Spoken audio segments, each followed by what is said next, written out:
today I forgot to take videos of this other thing that I was making. I think because I was excited about experimenting with it.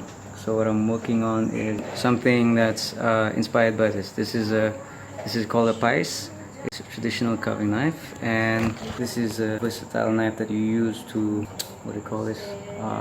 Maraw. To make cords from rattan, and also to carve wood. And the profile of this blade is it's straight here, but then it's got this very unique curve at the back of the handle.